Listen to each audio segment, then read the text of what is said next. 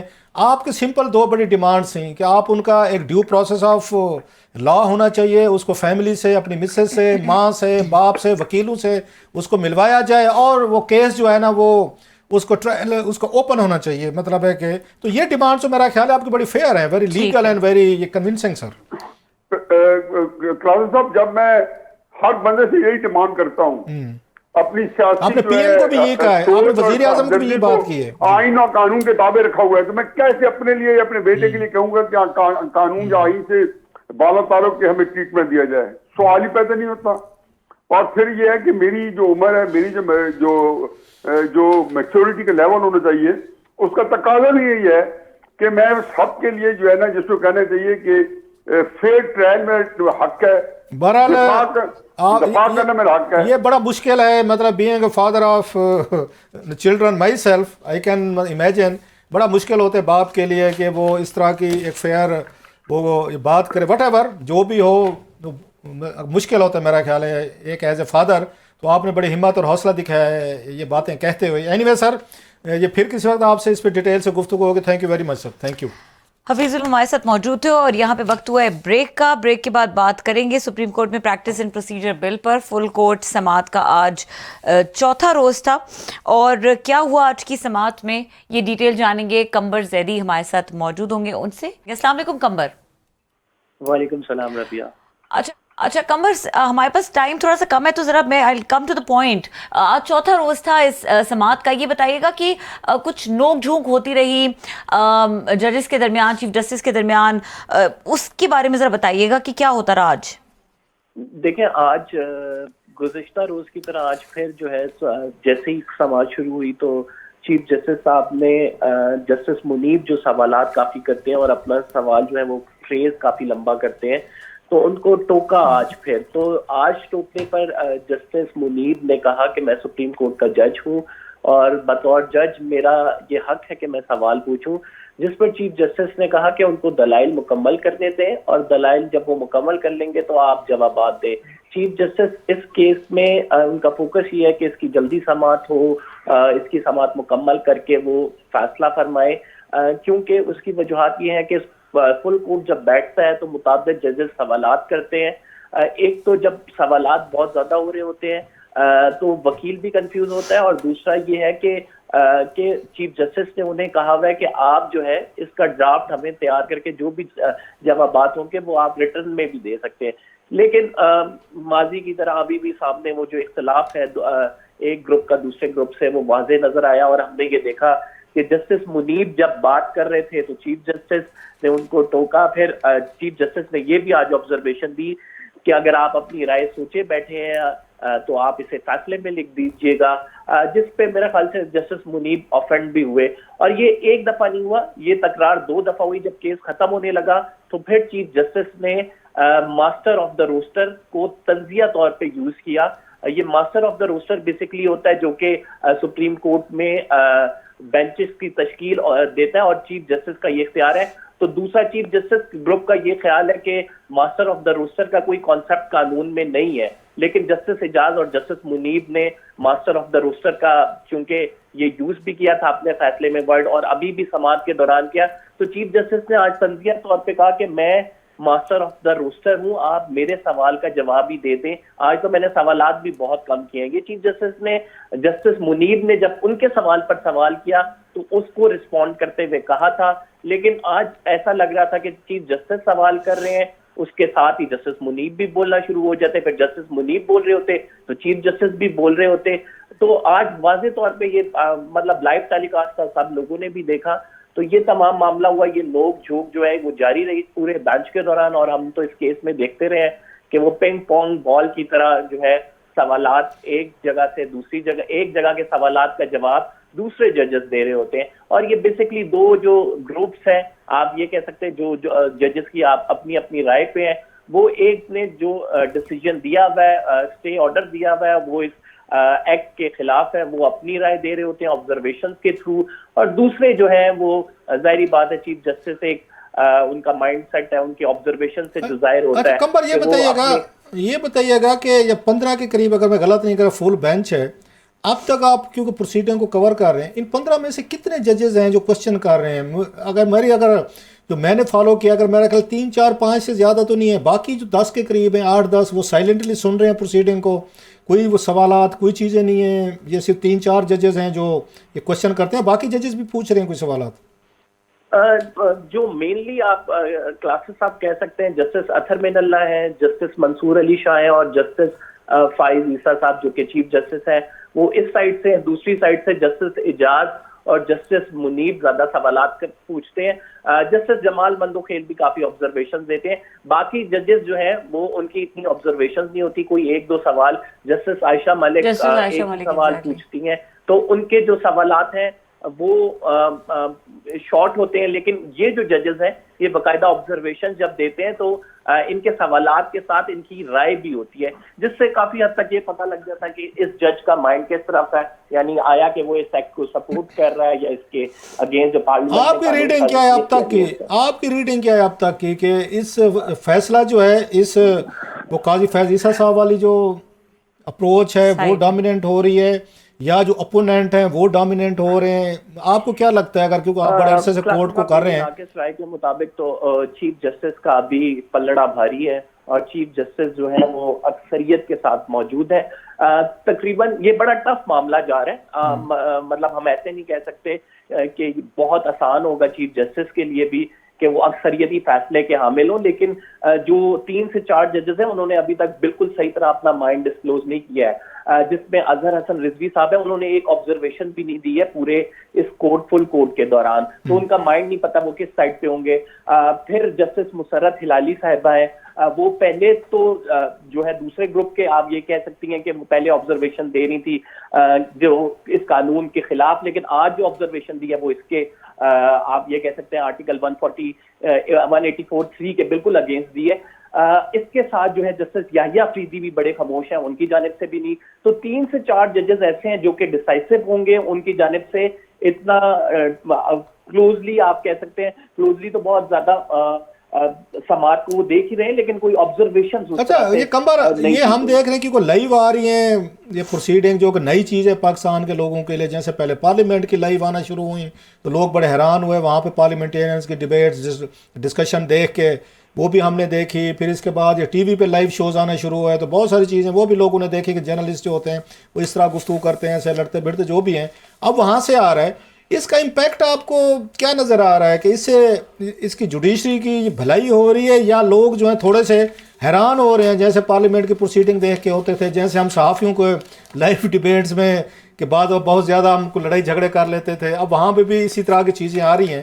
How do you view that, کہ اس کا یہ فائدہ ہوگا جوڈیشری کو, یا وہی حال ہوگا جو ہم میڈیا کا اور سیاستدانوں کا ہوا ہے لائیو کوریج سے؟ دیکھیں لائیو کوریج پہلی دفعہ کلاسر صاحب, میرا ویو پوائنٹ اس میں یہ ہے کہ یہ لائیو کوریج ہونی چاہیے, بیکاز بہت سارے ایسے کیسز ہیں جس میں بہت زیادہ ٹرانسپیرنسی کی ضرورت ہوتی ہے, اور جب اس لیول پہ جا کے کام ہوتا ہے, جیسے ابھی آگے کیسز لگیں گے جس میں 90 دن کے انتخابات کے حوالے سے ہے, اس پہ کل آبزرویشن بھی چیف جسٹس دے چکے ہیں. ملٹری کورٹ کیسز ہیں جن کی لائیو پروسیڈنگ سے دنیا کو پتہ لگے گا, پاکستان میں رہنے والے لوگوں کو پتہ لگے گا کہ کون سا جج کس سائڈ پہ کھڑا ہے, اس کا کیا ویو پوائنٹ ہے, اور پھر فیصلہ کیا آتا ہے. لیکن اوور آل اگر دیکھا جائے تو رائٹ ناؤ جس طرح سے ججز کی گروپ بندی ہے اور جس طرح سے ججز کی آبزرویشن آ رہی ہے, تو وہ یقیناً تھوڑا سا آپ کو وہ بیک فٹ پہ لے کے جاتا ہے کہ اس طرح سے نہیں ہونا چاہیے, کہ ججز کو بھی تھوڑا سا دیکھنا چاہیے کہ لائیو براڈ کاسٹ ہو رہا ہے, تو اس میں جو وہ واضح ایک تصدیق ہے, ہر کوئی آپ کو پتا ہے کہ جی واضح ڈیوائڈ نظر آ رہا ہے. جس طرح چیف جسٹس عمر عطا بندیال کے ٹائم تھا کہ ججز میں ایک ڈیوائڈ موجود ہے, ابھی بھی وہ ڈیوائڈ نظر آ رہا ہے. بہت شکریہ قمر زیدی, ہمیں آج کی سماعت کے حوالے سے بتا رہے تھے. یہاں پہ پروگرام کا وقت ختم ہو گیا ہے. دیکھنے کے لیے شکریہ, اجازت دیجیے, اللہ حافظ.